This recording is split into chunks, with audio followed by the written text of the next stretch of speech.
Good morning बच्चों, सुप्रभात आप सभी को। आज हम कक्षा 8 के लिए विद्या भाषा में सेकेंड लैंग्वेज हिंदी के अंतर्गत व्याकरण भाग में शीर्षक देखेंगे उपसर्ग। उपसर्ग ऑलरेडी आपने 6वीं 7वीं कक्षा में पढ़ा है और ये 8वीं कक्षा है, तो 2 साल आपने उपसर्ग क्या होता है, किसे कहते हैं आपको पता है, लेकिन फिर भी संक्षिप्त में आपको इसके ऊपर चर्चा करेंगे। उपसर्ग यानी क्या? उप जमा सर्ग, ठीक है। देखिए, उप का अर्थ है समीप अथवा निकट भी कहा जाता है। क्या कहा जाता है? निकट, ठीक है। उप का अर्थ है समीप अथवा निकट। सर्ग का अर्थ क्या है? सृष्टि करना। क्या है? सृष्टि करना, ठीक है। देखिए, उप जमा सर्ग, उप का अर्थ होता है समीप अथवा निकट और सर्ग का अर्थ होता है सृष्टि करना, ठीक है। इस दोनों को मिलाए तो उपसर्ग का अर्थ क्या है? उपजमा सर्ग का उपसर्ग। उपसर्ग का अर्थ उसके इर्द गिर्द ही होता है, यानी कि उसके नजदीक ही होता है, उसका अर्थ उसके नजदीक ही होता है।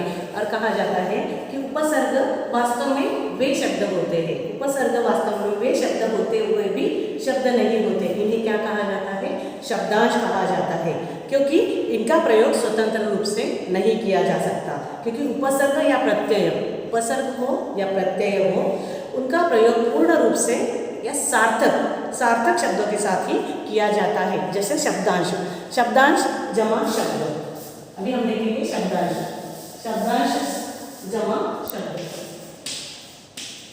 शब्दांश जमा शब्द, ठीक है। शब्दांश क्या होता है? हाँ, यहाँ पे हम देखेंगे शब्दांश जमा शब्द। शब्द कौन सा है? मूल शब्द। इसके अंतर्गत मूल शब्द आता है।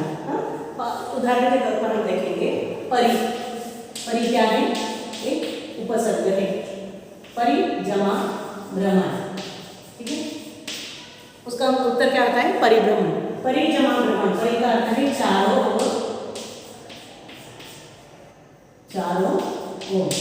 और भ्रमण का अर्थ होता है घूमना, ठीक है।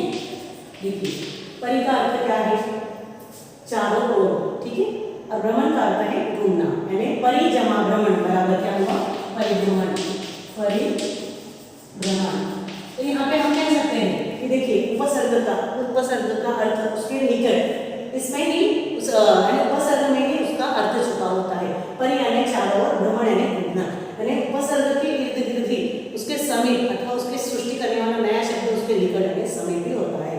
तो परिभ्रमण इसका अर्थ हुआ चारों ओर घूमना, ठीक है। यहाँ तक आप समझना है। आशा करती हूँ इसके बाद का हम टॉपिक देंगे। अगर उपसर्ग को देखा जाए, उपसर्ग को हम 3 भागों में विभाजित करते हैं। कितने भागों में?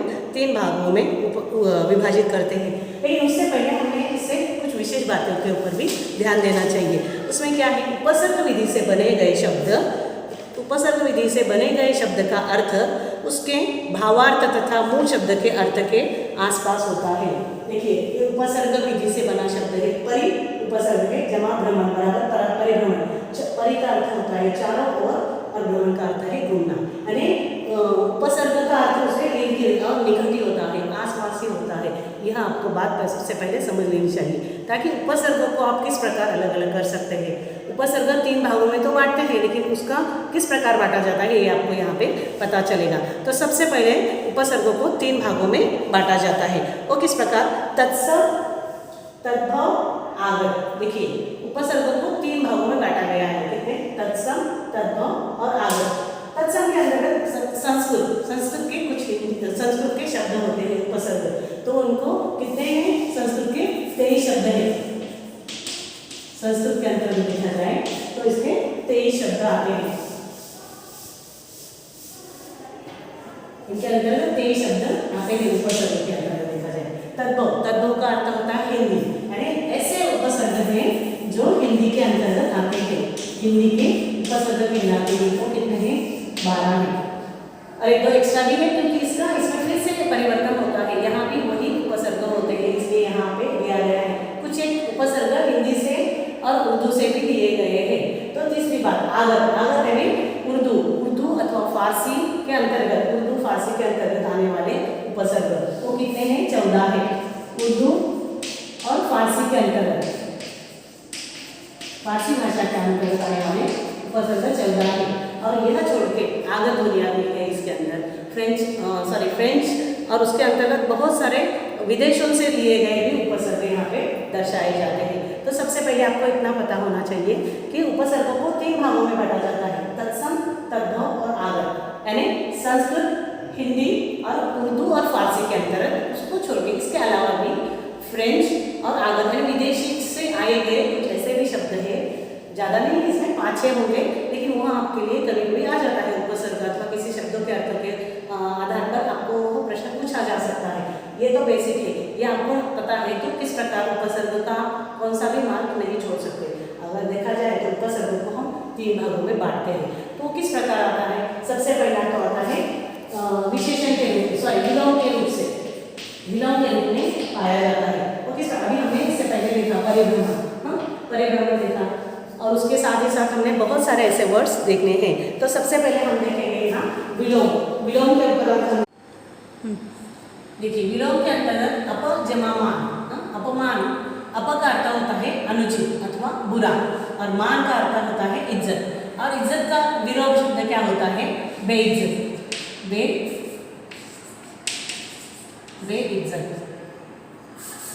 बेइज्जत होता है। ठीक है, यहाँ पे जगह नहीं है, मैं खाली ऊपर ही बोल देती हूँ। अप का अर्थ होता है अनुचित अथवा बुरा, मान का अर्थ होता है इज्जत, इज्जत का विलोम शब्द क्या है?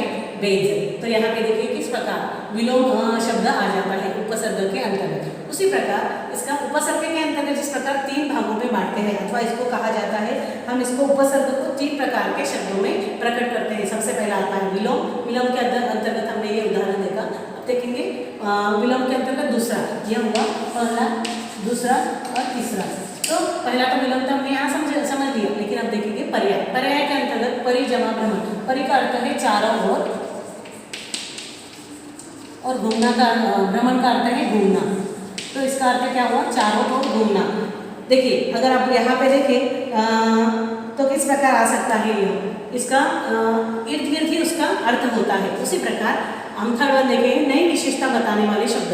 अनु जमा शासन, अनु का अर्थ क्या होता है? अनु का अर्थ है पीछे, और अनु का अर्थ होता है पीछे, और शासन का अर्थ होता है नियम। अनु का अर्थ होता है पीछे और शासन का अर्थ होता है नियम।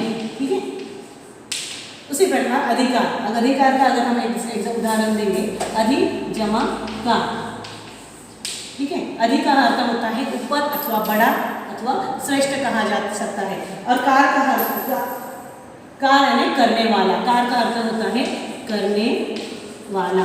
देखिए यानी कुल मिलाकर अधिकार का हुआ, अधिकार का अर्थ है हक जमाने वाला। अधिकार का अर्थ क्या होता है? हक जमाने वाला। यह क्या हुआ? विशेषता, नई विशेषता बताने वाले शब्द हो गए। तो उपसर्ग के अंतर्गत इसको 3 प्रकार के शब्दों में बांटा जाता है, विलोम, पर्याय और नई विशेषता बताने वाले शब्द। ये हो गया इसके अंतर्गत आने वाले इर्द गिर्द। तो उपसर्ग की परिभाषा हम किस प्रकार कर सकते हैं? उपसर्ग वे शब्द जो शब्दांश किसी शब्द से पूर्व जुड़कर, जो शब्दांश किसी शब्द से पूर्व जुड़कर उस शब्दांश में लाने वाला परिवर्तन। अगर आप ये भी देखें तो परि जमा भ्रमण, उपसर्ग क्या है और ये क्या है? शब्दांश, मूल शब्द। तो उपसर्ग में जुड़ने के बाद उसका अर्थ निकलता है, वो शब्दांश, उपसर्ग वे शब्द होते हैं ये उपसर्ग जुड़ने के बाद उस शब्द में लाने वाला परिवर्तन, यानी उससे एक सार्थक शब्द बनता है, उसे हम उपसर्ग कहते हैं। और उससे नव शब्दों की निर्मिति हो जाती है। तो आपको अगर उपसर्ग की परिभाषा भी अगर बतानी है तो बहुत ही इजी तरीके से आप बोल सकते हैं, उपसर्ग वे शब्दांश हैं जो शब्द के पहले लगते हैं और उनके अर्थ में परिवर्तन लाते हैं।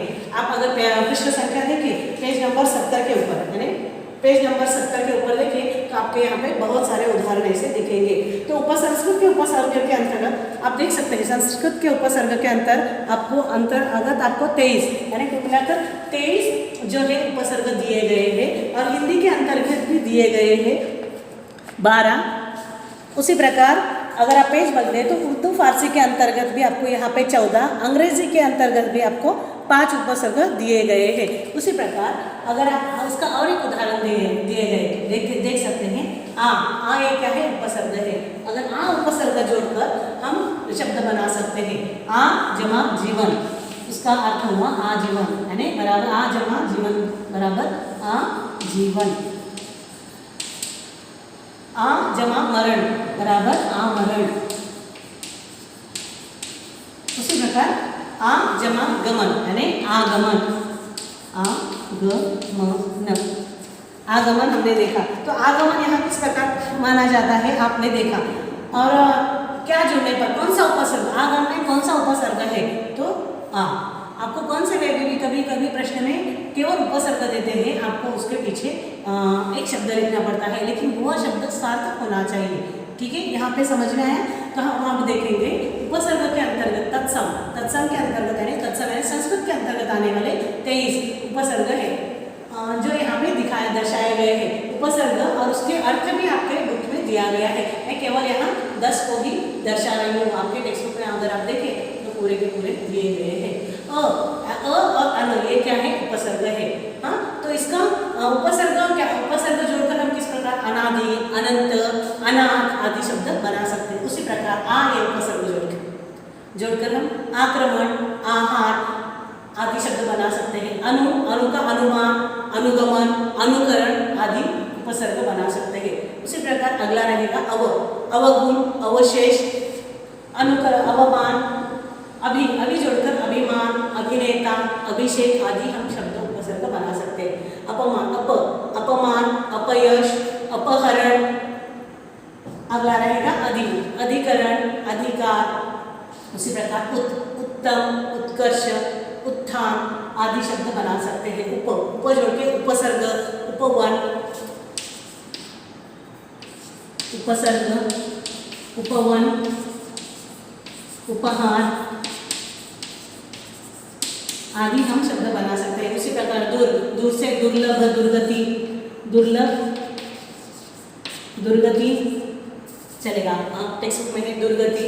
बहुत सारे ऐसे शब्द हम बना सकते हैं। टाइम की कमी के कारण हम यहाँ पे इतने ही उदाहरण दर्शा रहे हैं, किंतु आपके टेक्स्ट बुक में अगर आप देखें इसमें बहुत सारे उपसर्ग दिए गए हैं।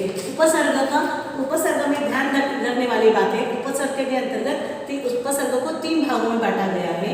फिर से हम रिकैप ले लेंगे। देखिए, उपसर्ग को 3 भागों में बांटा गया है, तत्सम, तद्भव और आगत। इसके अंतर्गत संस्कृत, हिंदी और उर्दू, फारसी और फ्रेंच और विदेशी शब्द भी कुछ आए गए हैं। आपके टेक्स्ट बुक में आप देख सकते हैं। उसी प्रकार यह उदाहरण देखा और इसके अंतर्गत ही उसको कितने भागों, फिर से 3 भागों में हम बांट सकते हैं, यानी 3 प्रकार के शब्द प्रकट करते हैं। विलोम, पर्याय और नई विशेषता बताने वाले शब्द। ये तो आपको केवल हमने जानकारी के लिए दिया है, क्योंकि इससे क्या होता है, कौन से नए शब्द, यानी अगर आप उपसर्ग जोड़कर शब्द भी बना रहे हो तो वो सार्थक शब्द होना चाहिए। तो उसकी परिभाषा भी आप देख सकते हैं।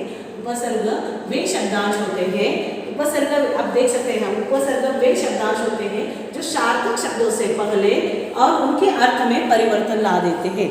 उपसर्ग वे शब्दांश होते हैं जो सार्थक शब्दों के पहले लगते हैं और उनके अर्थ में परिवर्तन ला देते हैं।